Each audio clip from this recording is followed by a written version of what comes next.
Hi everyone. So I haven't done a Q&A or any sort of training talk for quite a long time on here, especially. It's been quite a lot of hands-on coaching last couple of months.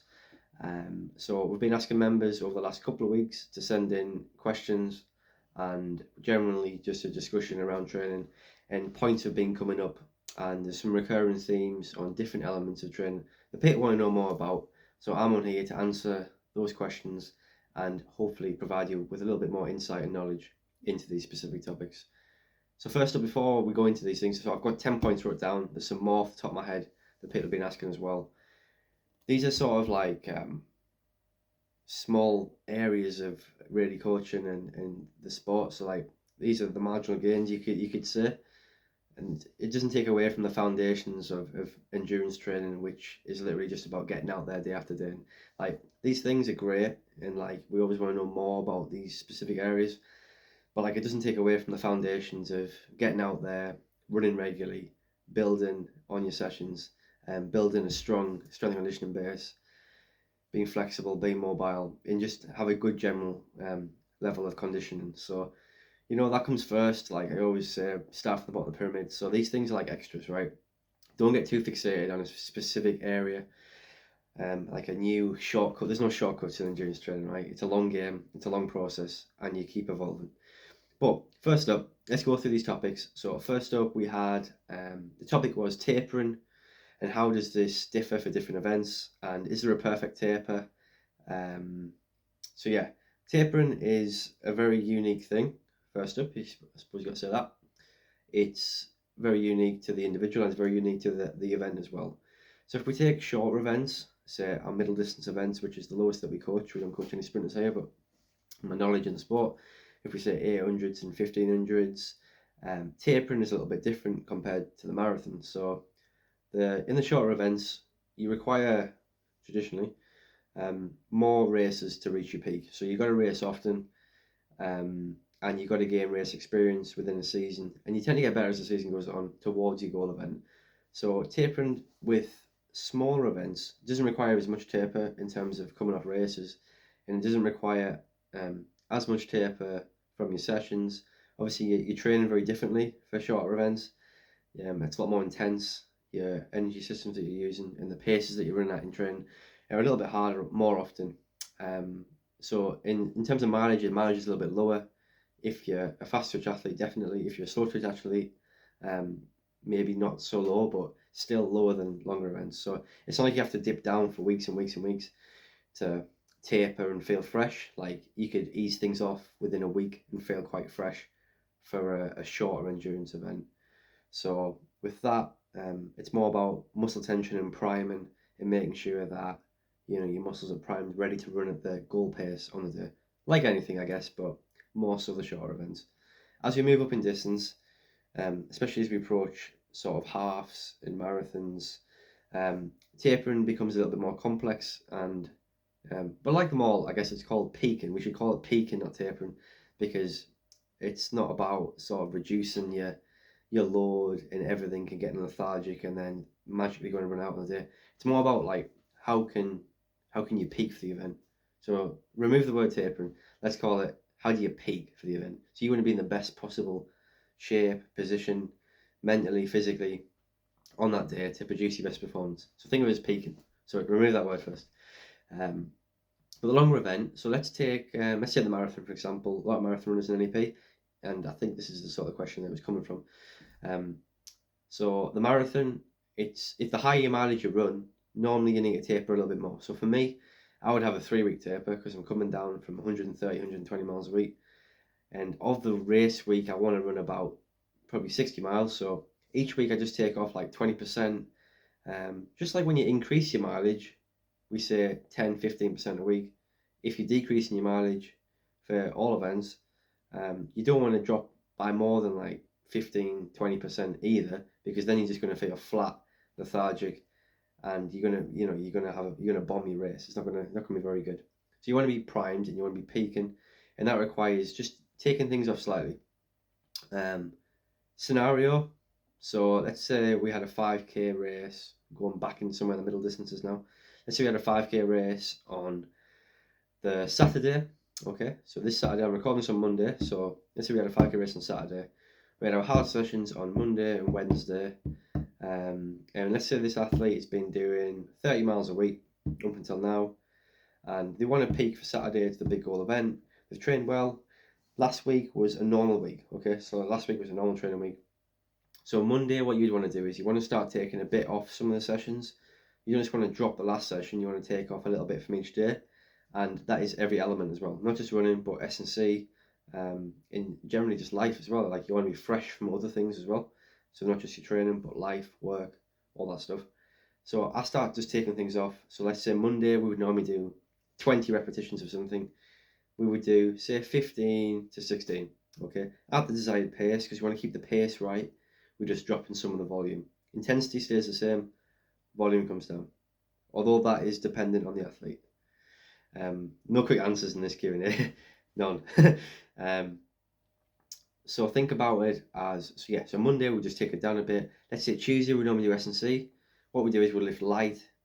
We wouldn't lift heavy on the week of a goal race, and we would reduce the volume and probably decrease the density of the session. So basically more rest throughout the S&C session. So we're not going too anaerobic, and we're not tightening and fatiguing our muscles too much. So the S&C would be definitely reduced as well. And then let's say we have the next session Wednesday. What I'll do that session is I'll just cut it in half volume wise, and making sure that last session, this is very important, regardless of the event, whether you run a mile, 5K, marathon, anything in between, the last session is always good to be able to run at the goal paces that you're going to run for your event. So if we had a 5K, what I would do with people is I would probably do some 400s. I would do, say, 6 to 8 400s on the Wednesday at about 5K pace. We'll have a generous recovery. We don't want to get too tired, maybe 2 minutes. So we just lock in that rhythm, lock in that muscle tension, and then when we come to race on Saturday, our body remembers what that muscle tension is, what's required of us, and we go out and we operate. So like the last week is about getting muscle tension right. You can't change physiologically anything in your body, heart, lungs, and all that. Really after 10 days, 2 weeks. So the last week is all about muscle tension and making sure that you're primed, ready to go. And I guess that sums up that. There's lots of things about tapering that you could go on. You can make a separate video. What I don't want to do is talk too much about one topic. I've talked 8 minutes about tapering, and I can go into hours of that, which we will do in our coaching at NEP, but hopefully that gives you a bit of an overview.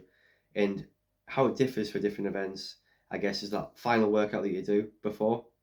So a marathon, last week for marathon, I would do like a 5K at marathon pace type thing, and a few shorter efforts afterwards.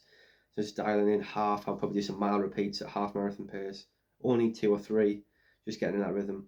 So that last session differs, yeah. And obviously where your mileage has been, you got to cut it just gradually, making sure you're fresh, but not flat as well.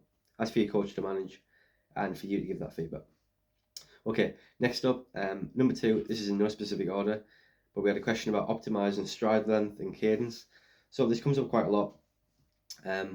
First up, you can't really think and change stride length in cadence as you're running. Okay, this is something that it's inbuilt. Okay, so it relies on basically strength, power, and flexibility of your limbs and your biomechanics. So someone who's powerful, someone who say they've got a great jump height, they're strong, leg strength's very high, and they're very flexible, they've got good range of motion at the joints, they're probably going to have quite a big stride length. And obviously you need a good aerobic system to be able to operate at a high stride length, high cadence, because that is essentially your running speed. So you need the aerobic system to support that, the VO2 max, the aerobic capacity, high lactate threshold, high running economy. So all those factors as well. It's not just something that you can think about and change, yeah? It is essentially your running speed. So all the factors that we talk about, what can we specifically focus on? So without talking too general in the running, in sort of training. So things that I would focus on to improve this on top of your foundations would be to include some short hill sprints. So like 10 to 20 seconds, starting at 4, maybe building up to 8 reps at the end of an easy run. That's going to improve your drive and your power, and activate a lot of fast twitch muscle fibers, which is going to help with that sort of hip drive, and it gets you good running mechanics as well. Running up a hill, working against gravity. I would obviously get in the gym. I would do a lot of heavy lifting, so I would do my squats, my deadlifts, triple extension exercises, develop power. You want to start to do some plyometrics as well, so things like pogo jumps, drop jumps, depth jumps, box jumps, single leg hops, all that type of stuff. Short ground contact time, and developing that triple extension and power of your limbs. That's so important. I'll be doing a lot of yoga. I'll be doing a lot of flexibility to make sure I have got that range of motion. Like stiffness, tight hips prevents a lot of people from having an optimum stride. And all those things together is also going to improve your running economy, which then is going to improve your running performance. So it's like a cycle effect. Yeah, it's a knock-on effect. But those things would definitely help, and stuff that we do here. Maybe some people not so much. So hopefully that helps that specific topic. But like I say, I could talk forever about that, and lots of factors go into it. Number 3, we had, this is in no particular order, however, they don't necessarily lead on. So number 3 was dealing with pre-race nerves. So, I mean, that's a tough topic. A lot of factors. Everyone is different before a race, and you sort of want to get, I like to think that you want to get in the optimum sort of mindset. So that's not being too motivated, but it's not being flat either. It's not being anxious, and it's not caring about it. So it's like in between.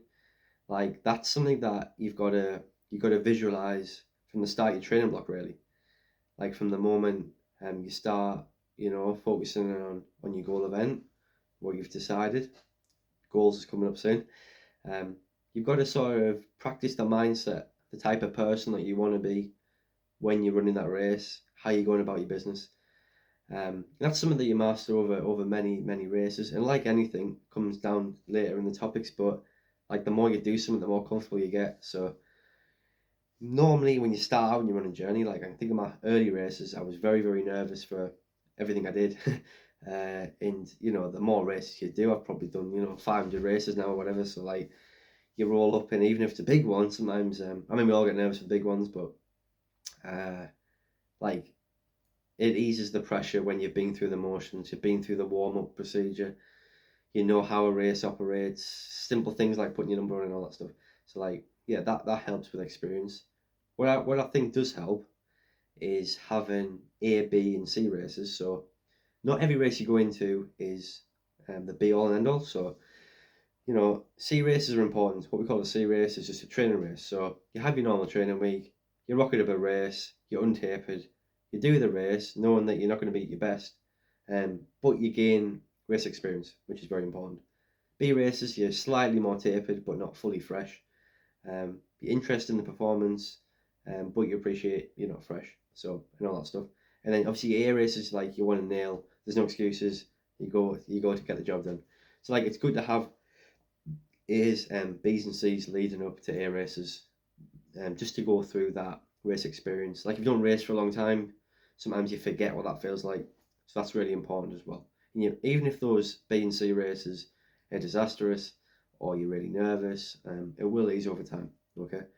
And I think when you're the night before a race, you either know it's going to go well or not. I think we can be fully honest on that. I've turned up to races when I know that I haven't been right.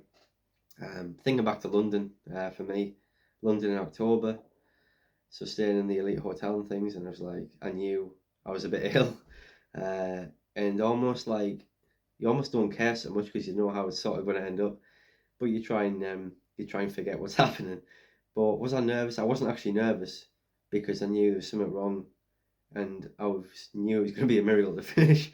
So, but contrast that back to sort of Manchester.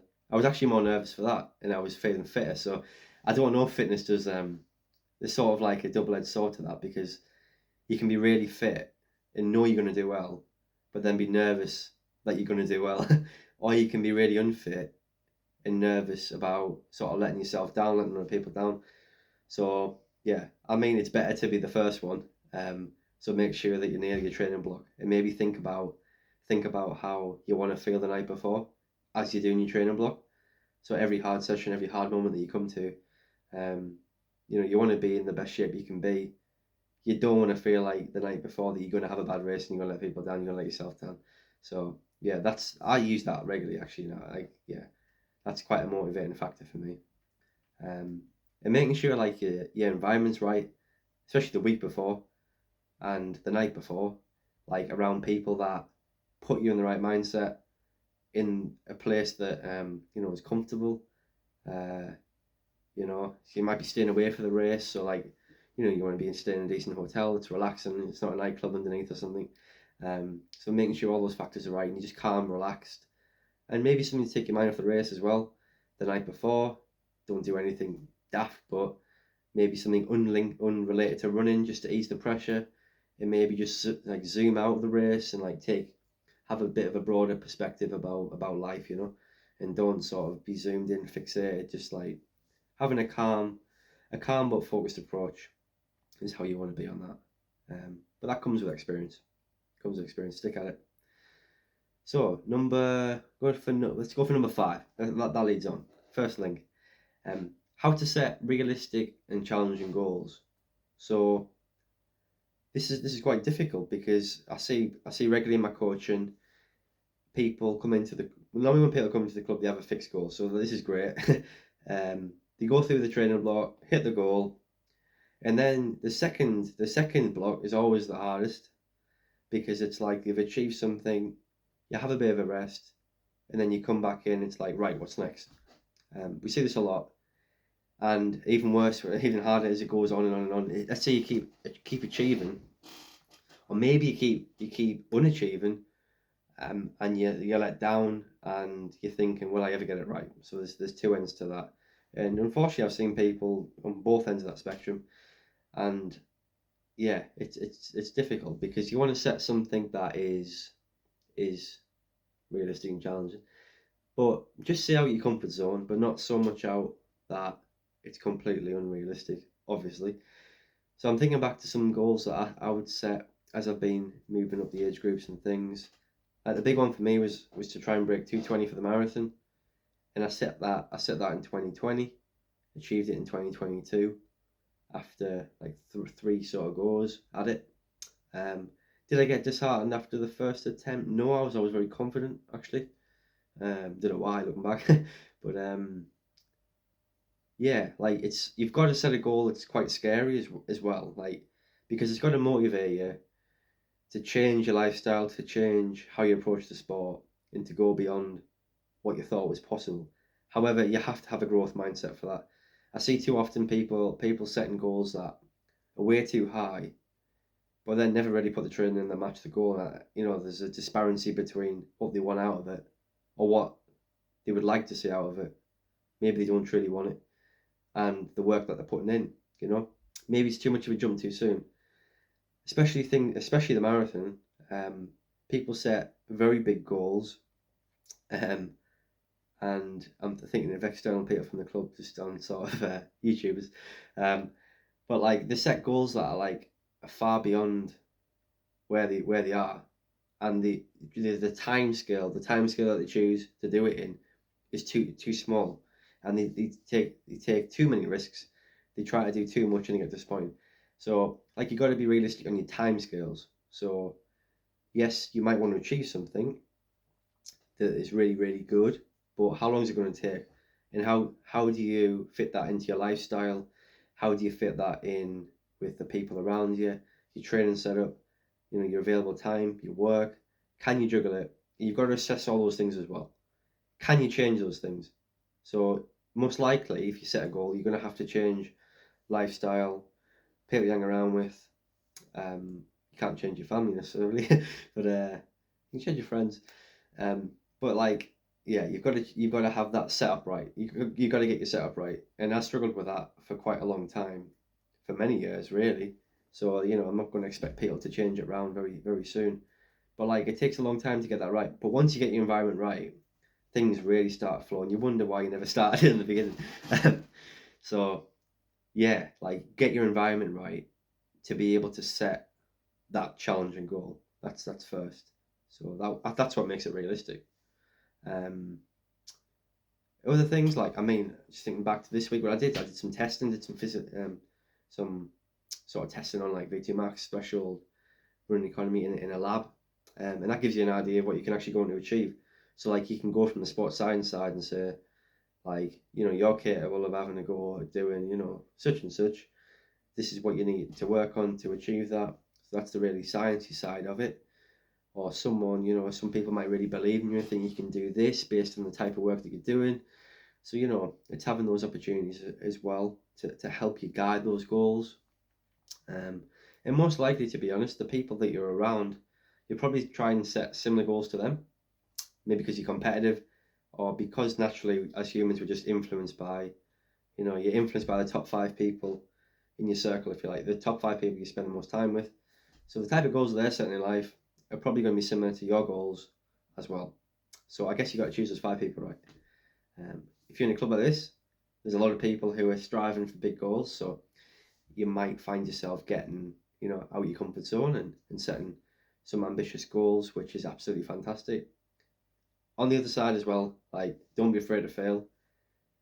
Most people are going to fail many, many, many times before you hit the goal, you know, your lifetime goal, if you like. So don't be afraid to fail. That's where we learn. And every training block that I've done, every year, I've learned something from it that I take into the next one, and we just keep getting a little bit better.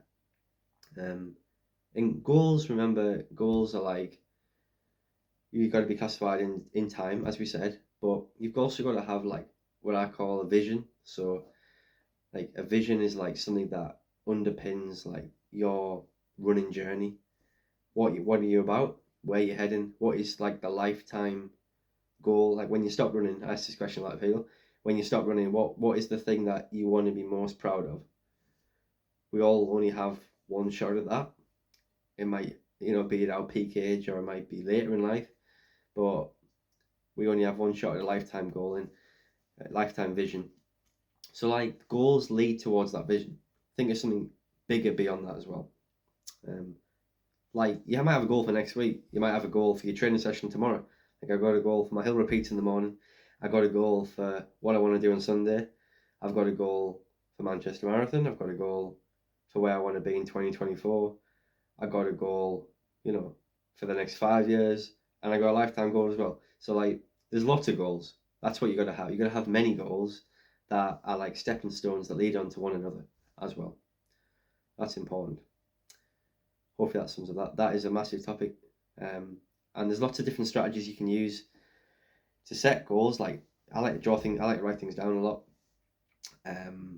You know, talking to other people about, maybe you don't know some of the things out there in the running world. You might not know of some races.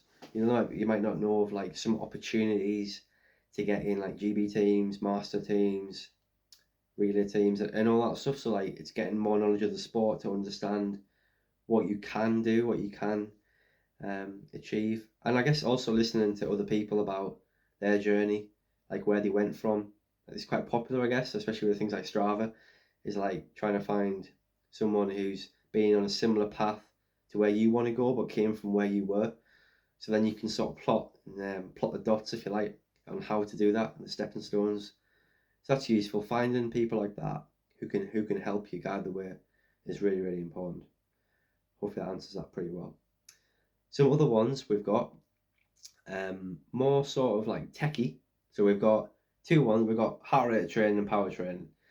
So how far are we on? We're on 34 minutes? 24 minutes. I've got plenty of time. So heart rate training. Now, we're quite big on bringing the heart rate straps in with NEP, trying to get people to use that to gauge their effort in sessions. So like, I have a love-hate relationship with heart rate training, maybe a lazy relationship with it. I use it, but I feel like because I've been running for such a long time, like I know when I go out the door what my heart rate is going to be. I know by my breathing, my effort level. Very rarely I'm wrong within 5 beats. So, and it's an extra piece to put on your chest.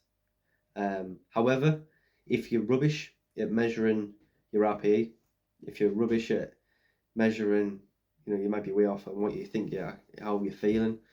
So it could be a really useful guide, especially for things like threshold training and like aerobic threshold, anaerobic threshold training, marathon pace, and just locking in that effort and maybe comparing that effort over time, or shall we say heart rate over time, to see changes in training.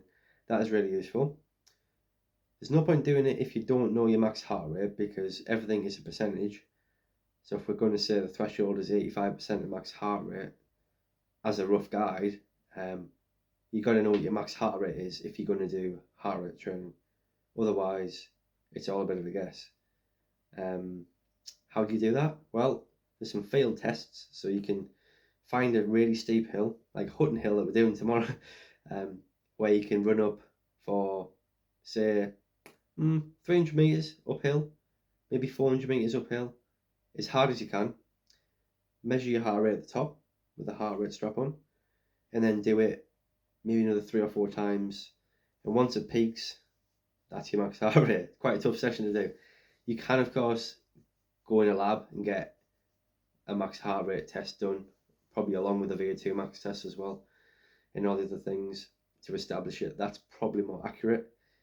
And also, like, when we're talking about, threshold or different paces, VO2 max being a percentage of max heart rate, that's completely individualist. Like, we say 85% normally of max heart rate is threshold, anaerobic threshold I'm talking about.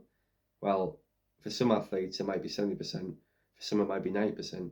It depends how well trained you are, your genetics. So you're only going to know that if you go in a lab as well. VO2 max 90% of max heart rate, well, it could be 95%. Like, you don't actually know. So it's a guide, but just like anything, it's actually not the most accurate. But it's useful to use, especially I think for easy running, where you want to keep your heart rate below. You want to keep your heart rate nice and low, basically. So you're recovering, you're working in that fat burning aerobic zone where you can accumulate a lot of volume, which is going to get a lot of aerobic gains, which is going to improve your lactate threshold, definitely. And your VO2 max up to a certain point, although VO2 max training is better for that. So like keeping your heart rate lower is important for easy runs. Some people struggle with that, so that's who I would say, yes, go and use a heart rate monitor, especially if you live in like a hilly area. Like, you want to keep things low, so do that if you're one of those people. If not, using the best form, it wasn't a question, but really is using lactate. Lactate's a better response from the body. You actually know what's happening at a muscular level. So, like, you take a lactate it's not easy to do, and it's expensive, I guess, with all the kit. You see the Inga Britons doing it and a lot of runners now, but taking lactate measurements throughout the workout, especially for aerobic, anaerobic threshold training, is very useful to stay in the correct zone. That's another topic, but so that's better than heart rate. But yeah, it's useful, but not something that like everyone needs. I think you should try it out. If it works for you, stick with it. Yeah, and it's good to compare heart rate data. It is good to compare heart rate data over time to see if you are getting fit. It is a measure of fitness, which there's very little variables really, other than just how you feel. They can actually measure that. So the other one was power, measuring power. So this is coming from like things like the stride monitor that you put on your foot. Very useful because it takes into account weather, hills, changing terrain, which heart rate and lactate. Obviously, you could be running up a hill and you don't actually know, like, you could be working a lot harder, whereas a power meter says, like, let's say you're running 300 watts, you go out on the road, you're running 300 watts, and you hit a hill, so you're running 300 watts and you're running 700 mile, you hit a hill and you're running 900 mile now, but it's actually still 300 watts. Well, that's the same. We're looking for the same benefits here. So that's really useful, especially for hill sessions. Or if you're doing, say, like a hilly event, could be ultra, could be like road marathon that's hilly. It's quite good to actually measure, right? So I've been doing my specific sessions at 300 watts. I know I can maintain that. When I go to the course, I'm going to stick that stride monitor on. I'm going to run 300 watts and run a PB. So that can be really useful. And you get some other cool stats from it, such as like stride length and cadence and things like that, which we come back to on the beginning. And obviously, if you're improving those factors as well through your other training, then it's a good measurement of that. So definitely something useful. They are fairly expensive, but once you got them, they do last. Maybe 200 quid possibly for a stride monitor. I know there's other makes as well, which I'm not too clued up about. It's useful to try. I think it's worth having a go, trying one and seeing if it's a good measurement for you. Maybe you could put all these things together: a heart rate strap on, a stride monitor, and take lactates and prick yourself as you go along as well. Or you could just run. I don't know. I'm more of a natural. Although I am a scientist and I do enjoy all these other things as well. Now and then, take it with a pinch of salt. Um, number eight. Number eight was a good question. If I skipped one, I have skipped one because it's a big one. I'll probably leave that to last. Number eight was how to be comfortable whilst being uncomfortable. Big question. I guess the more you do something that is outside your comfort zone, the more comfortable you get because you learn how to deal with that situation. So when we start running, when we start off in the sport, everything's quite difficult because it's new. We're out of our comfort zone. We're not very fit, maybe.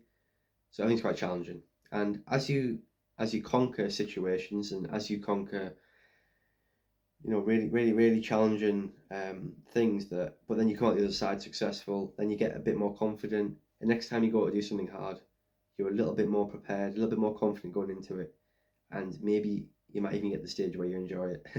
That's the place to be. So that's like a question. I guess it's a question for life as well, isn't it? It's not just training, but I think some things in life probably help with that, just as much as training would help with that. So racing that difficult when we think about life? I mean, really, it's a bit of a hobby, isn't it? It's a bit of a nice thing to do. It's a bit of a personal development thing. I think there's way more challenging things in life that you'll go through that will prepare you for that, and maybe things that you haven't got to yet. So yeah, that's something that it comes with experience, and you've got to consciously be putting yourself outside of your comfort zone in training sessions, in life in general, doing new things, overloading various aspects of your training, which I guess is my job to place upon you. That is going to make you stronger and develop the. I guess it's more about developing the strategies. It's like when you talk about people who are mentally tough. It's not necessarily the ones who like fake it and being strong and bravo and saying it's easy when it's actually quite difficult. Being mentally tough is, I guess, the people who accept that something is difficult but find a way to work through it that makes it bearable and come out the other side. So being open and honest is being mentally tough. And there's nothing wrong with, if you are in an uncomfortable, situation within your training, race and whatever, that being open and honest about how you feel is very important. It's more about developing the strategies to work through it. If we're thinking about really zoning in on maybe an uncomfortable situation, such as like a marathon, I know I keep going back to it. I'm not obsessed, honestly. We hit 20 miles and it's getting tough, then so what do you do? So you're in your head, you're running along, you may be on your own. The group that you're working with is a bit further ahead, and you're in no man's land, but you're on pace, but it's very difficult. How do you maintain it? Well, there's various strategies. I actually did a dissertation on associative and dissociative cognitive strategies in endurance running. So when you can do things like where you associate on your body.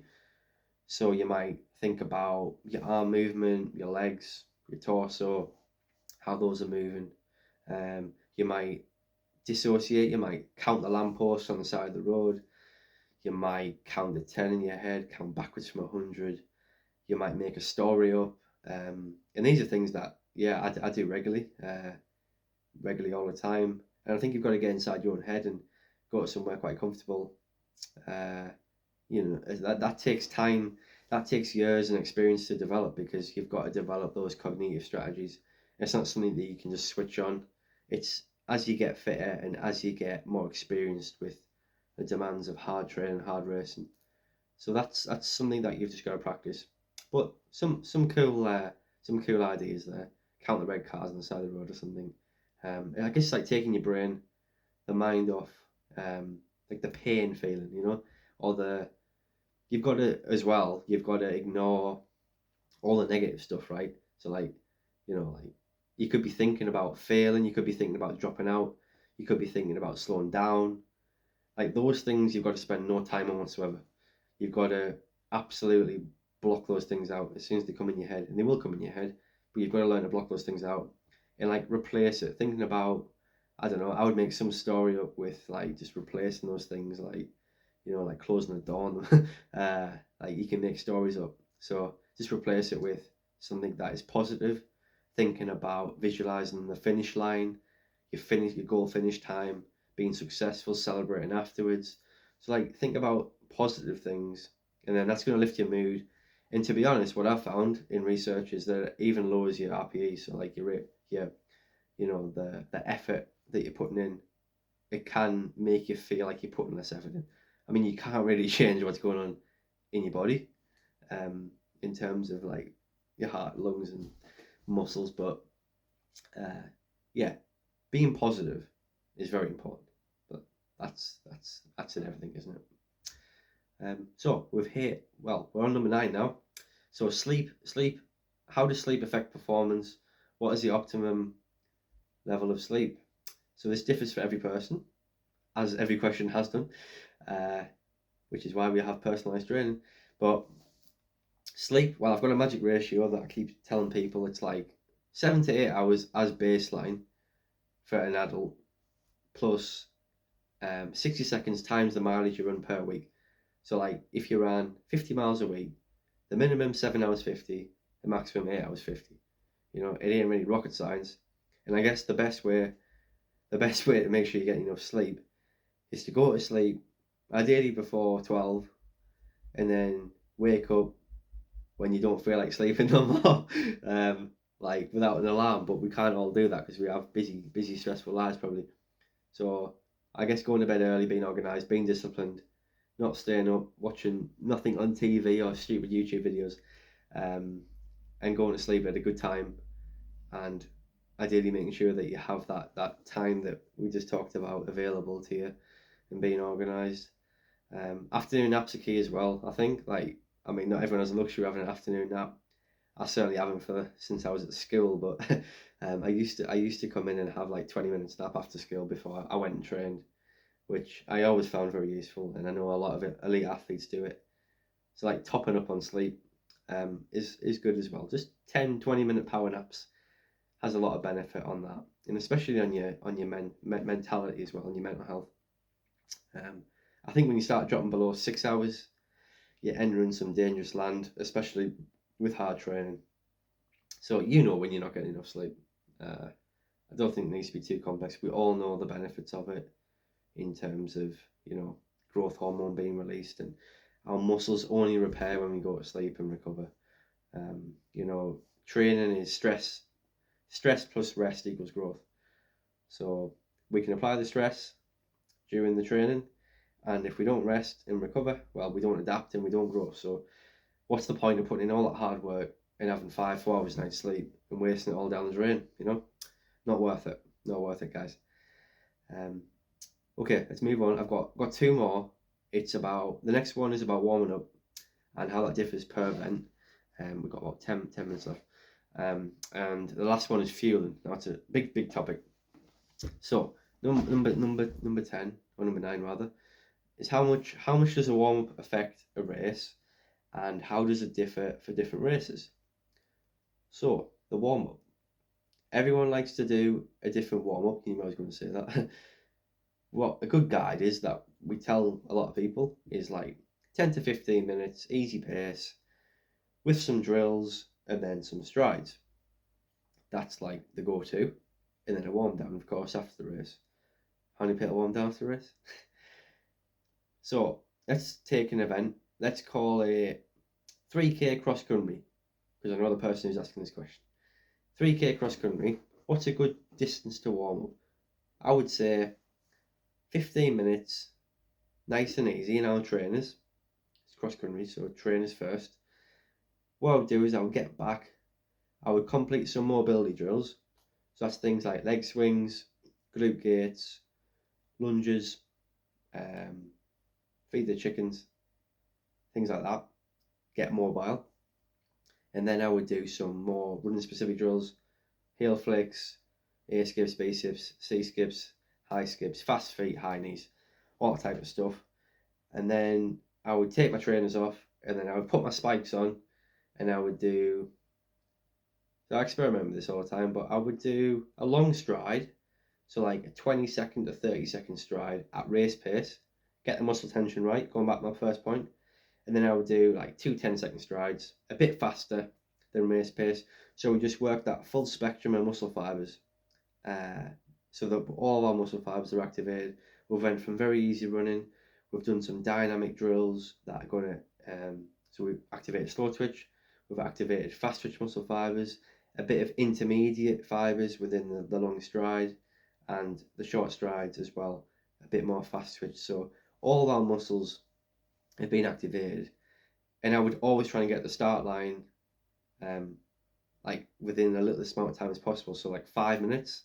So last thing you want to do is warm up loads and stand there for 20 minutes and waste your warm up and go off stiff. Like, it's pointless. Very hard to do it. I know in big races, in city races, that's difficult, especially things like Great North Run is awful. But yeah, we can. So that would be that for like a 3K. And then I would do, so let's say a marathon to go up the distances, and obviously we've got every spectrum in between here. So a marathon, I would do something like, yeah, first one I don't think I did anything, but then I learned. So a mile, I'll run a mile in a very easy mile, because like you're conserving carbs, aren't you? An easy mile, and then I would, in my trainers, in my jacket and everything, it's normally an early start, isn't it? And then I would do some drills, mobility, some active drills, not too many, because like I don't want to be wasting carbs out the back end. And then I would do just like 2 strides, 2 15-second strides, a little bit faster marathon pace, so my legs feel nice and loose. And then I'll be ready to go. And I would actually take a gel or a little drink of carbs before I would race, to put those 60-80 calories that I just burned back in there, because I'm going to need every calorie. So, and likewise for ultra runs, I would maybe do, let's say, something 50, 100 miles. Like, you want to conserve things. You're not going that fast, so you don't need to be like out the blocks like that. You don't run at high speed, but some mobility drills would help along the way, so you don't feel awful at the start, and that might help you later on in the race as well.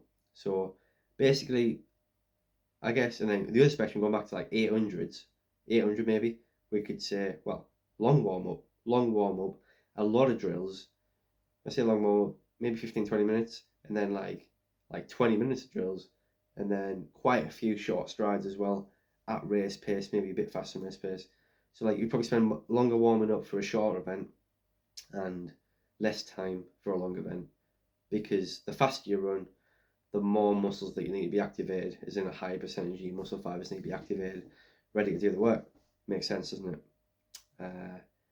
And how much does it differ? So let's say you didn't do it.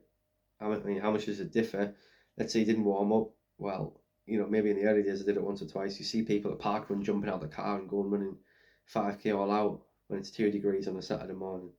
And I asked them, have they really ran the potential? And probably the answer is no.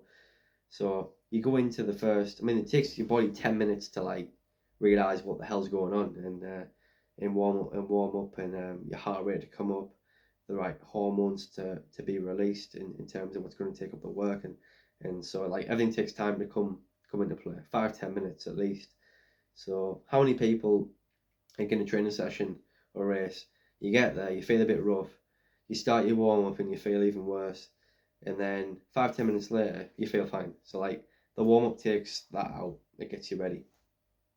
So definitely warm up, regardless of anything.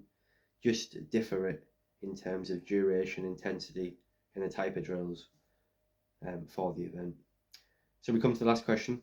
How long have I been on? I've been on 45 minutes here, so I'll try not to bore you too much. Last one is about fueling. fueling, I could spend all day on this one. So specifically during the week, so around training and for racing as well. Big topic. So what do I know? What do I know on fueling? So it's something that I'm trying to improve a lot, especially at the moment, especially after getting some testing done last week and realizing how many carbs I'm burning as I'm running a marathon pace. I'm definitely trying to change that and improve my fat metabolism. So fueling during the week, I mean, first up, nutrition wise for runners, like one thing I always say is fuel for performance. We're not looking to diet. I want to stay away from counting and cutting calories and being obsessed with weight. I think that you end up down a dangerous spiral on that one. I think it's always better in a training block, especially in the heavier training phase, to be a little bit more overweight, really, because it's a little bit healthier. Like reduced risk of I say heavier. I mean, when you cut down to race weight, what we could call race weight, it's maybe not a weight that you can maintain for too long. Your optimum weight, and just being a bit above that just allows you to, reduce the risk of illness and injury, and things like stress fractures. So making sure that you're getting the right calories in for the amount of energy expenditure that you're using in training and any big SC races leading into your goal event. So like just think about fueling for performance. Try and eat clean, try and eat balanced. Look at have a little breakdown of the fats, carbs, and protein that you're putting in there. Look at the nutrients you're getting. Is it a nutritious? Is it balanced? It doesn't really need to be too specific in terms of during. I say specific for the longer events. I think it does come into play more in terms of how you want to change your metabolism. But just constantly think about feeling for performance. Stay away from processed stuff. Try to limit the Costas and Gregs, which I have been bad on in the past.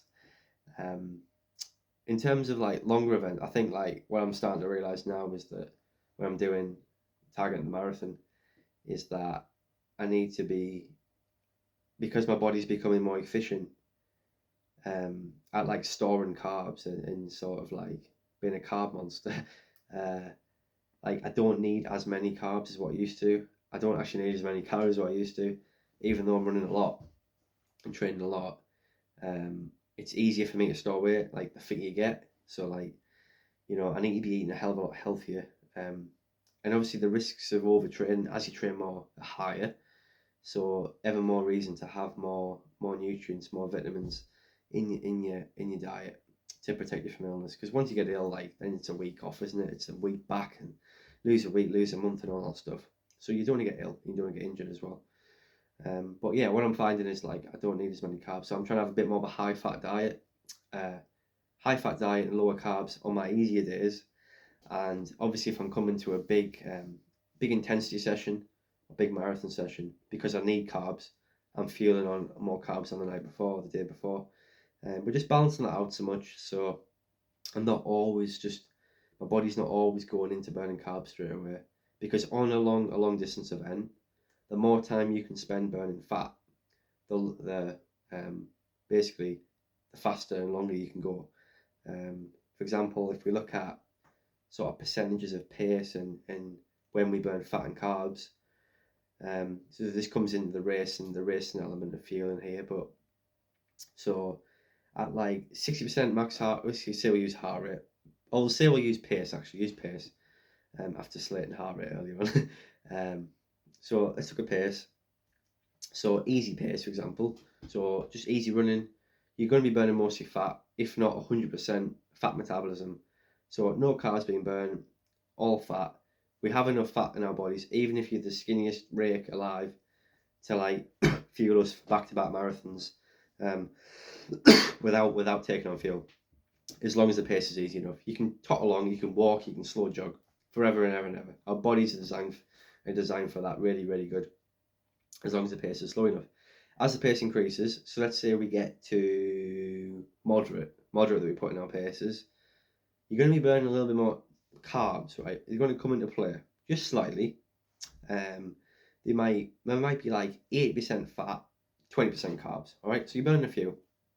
Now we only have enough carbs in our body to fuel us for around about 20 miles, 18, 20 miles.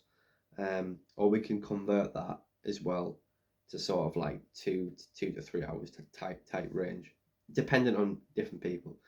So like I was tested on Tuesday, get a dry throat now, talking too much. I was burning carbs at marathon pace. So let's go up in intensity, marathon pace. I was burning carbs at 240 grams per hour of carbs. Now, considering in our bodies we can store it's glycogen, it's carbs, around about 400 to 600 grams total. I was burning 240 grams per hour. So if I'm going to race a marathon at 215 to 220, 240 one day, I would be using 500 to 600 grams of carbs. So that's very much on the line. And if I was to go beyond marathon pace, I was basically I'd be burning like 300 grams an hour, even just 5%, 5 seconds faster than marathon pace. So the margin's very small. That's why pacing is so important in endurance events. I could be talking about 50k here. I could be talking about 100 miles. Not so much halves. Could be talking about a 20-mile race. So I'm talking about all events here, but I'm using mine as an example. So if I didn't take on carbs in the race, I would most likely be on the borderline of running out. It wouldn't be a very good last couple of miles. So that's why fueling is so important on the run as well. And that's a test you can get done. Like, you only know that until you get a test done. But I thought it was really useful for me. And obviously, the more training that you do at goal marathon pace, slightly faster, slightly slower, you sort of shift that fat and carb metabolism to faster paces. So basically, you use more fat at that pace than carbs. So you just delay that loss of carbs at a faster pace, which is what training is all about for those long distance events. If you don't do that, you're gonna struggle in the last few miles, and you're gonna run out of carbs, and it's gonna be not a pretty sight, to be honest. That happened in my first Manchester marathon. I got to 20 miles. I only had maybe 120 grams of carbs total in gels, and I was operating at the time a bit faster than the marathon pace, and I hit 20 and I just started losing 30 seconds a mile, and by the last 2 miles that was a minute a mile. So the last 6 miles I lost like 6 minutes compared to the pace I was running at. So that wasn't ideal, but it was a learning curve that I wasn't as aerobically trained as I needed to be for that intensity, and I needed to take on fuel on the marathon if I was to be successful. Compare that to the second Manchester 5 months later, I trained a lot better, a lot more specifically at in and around marathon pace to shift that fat and carb metabolism up, and I ended up taking on about 100 grams an hour. But to be honest, I didn't drink all the bottle, so I was probably only having 80 grams, and let's say my body wouldn't be absorbing 80 grams an hour, because nobody's body's that efficient.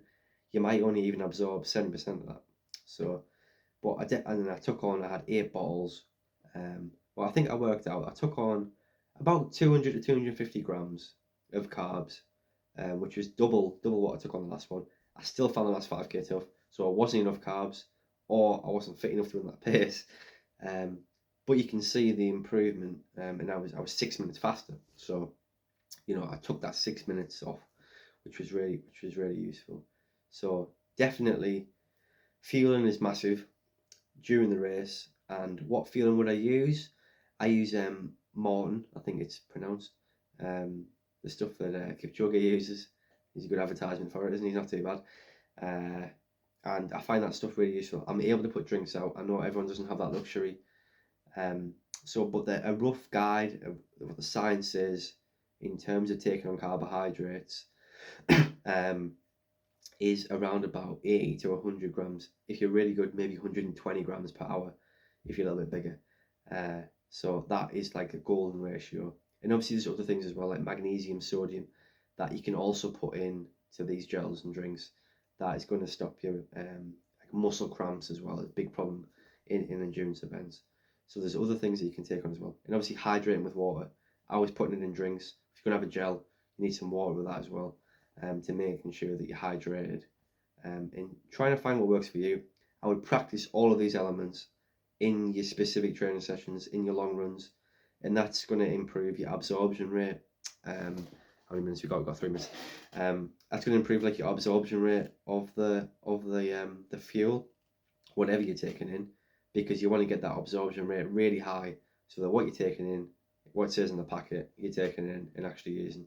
So that's very important as well. But I can talk more about that in the future into individual athletes, and it's very much an individual thing that you've got to test and get right. I hope this video helps, guys. I've answered quite a lot. I put a lot of topics into this hour. I hope I haven't bored you too much, but it's good to sort of update things on where I'm at, where I'm thinking as well. I've brushed over a lot of things. I haven't went into loads of detail, but yeah, I'm always happy to talk about more things in more detail in these topics. And I just love coaching and love talking about running. So I wouldn't want to do anything else. All right, thanks, guys, and look forward to more questions as well. Thank you.